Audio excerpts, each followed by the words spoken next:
Welcome to the Slop Farm. Enjoy the video. You start by opening Chrome DevTools with Ctrl+Shift+I or F12 so you can act immediately. Once open, focus on why each panel matters. Elements for structure and styles for cascades and overrides.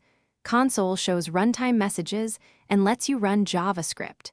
Make sure to dock the panel to suit your workflow or undock if you need more screen space. Also enable the device toolbar when testing responsiveness. This saves time and prevents guesswork as you proceed to interact with the page live. You now inspect and modify content. Right-click an element and choose Inspect to highlight its HTML and link styles so you can edit in place. Next, use the Sources panel to set breakpoints and step through JavaScript. This reveals why variables change and where errors occur.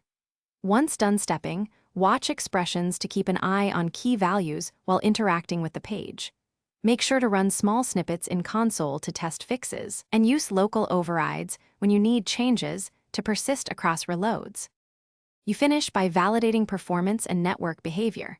Open network to capture requests and pinpoint slow or large resources, and then run performance to profile paint and scripting time so you can prioritize fixes.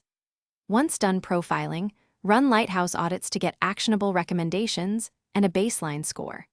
If something seems stale, disable cache while DevTools is open or clear storage, and test with mobile throttling to reproduce issues. Troubleshooting tip: if DevTools behaves oddly, Thanks for watching. Consider subscribing if we helped you today.